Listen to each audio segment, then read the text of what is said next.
Hello everyone, আশা রাখি সবাই ভালো আছেন।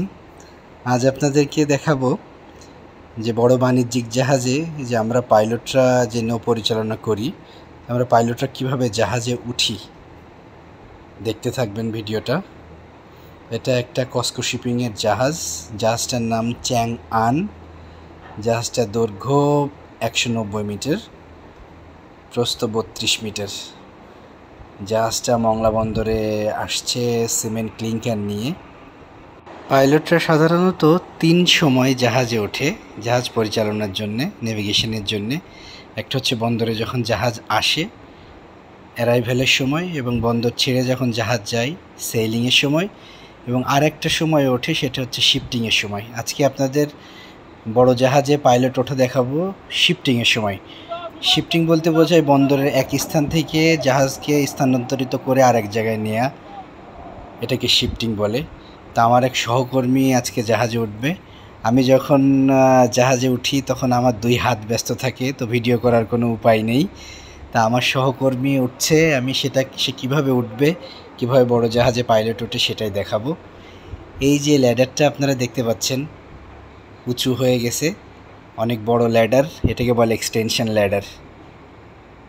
এখন আবহাওয়া ভালো, সরাসরি এক্সটেনশন ল্যাডার দিয়ে পাইলট উঠে যাবে। দেখেন এই যে ল্যাডারে উঠে গেল, আস্তে আস্তে পাইলট উপরে উঠছে, জাহাজ উঠবে, সরাসরি চলে যাবেন ব্রিজে।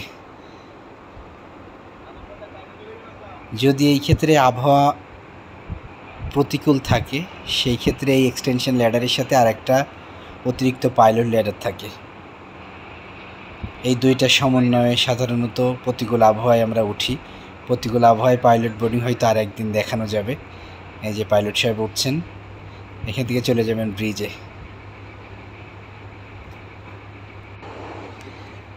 ব্রিজে যে এখন জাহাজটা আছে হারবারিয়া 11 নম্বর অ্যাঙ্কারেজে, এখান থেকে যাবে বেস্ট ক্রিক 4 অ্যাঙ্কারেজে। সাধারণত জাহাজগুলো যখন আসে অনেক বেশি গভীরতা নিয়ে আসে। এরপর মালামাল জাহাজ থেকে নামানোর পর জাহাজ একটু খালি হলে, জাহাজের ড্রাফট কমে গেলে জাহাজ পোর্টের আরও অভ্যন্তরে প্রবেশ করে, এক জায়গা থেকে আরেক জায়গায় স্থানান্তরিত হয়। দেখছেন অলরেডি পাইলট ল্যাডার তুলে ফেলছে, যেহেতু পাইলট ওঠা শেষ। আর এই যে সাদা এবং লাল যে মার্কিং, এটা পাইলট ওঠার এই জায়গাটাকে মার্ক করা হয়, এটাকে বলে হোটেল ফ্ল্যাগ। লাল এবং সাদা যে পতাকা যুক্ত, এটাকে বলে হোটেল ফ্ল্যাগ। এটার মানে দাঁড়ায় I have a pilot on board. সাধারণত পাইলটকে ইন্ডিকেট করতেই তো এই জায়গা দিয়ে ওঠে, যেহেতু এই জন্যে এই পতাকাটা দিয়ে ওই জায়গাটাকে চিহ্নিত করা হয়েছে। সবাই ভালো থাকবেন, সুস্থ থাকবেন, আল্লাহ হাফেজ।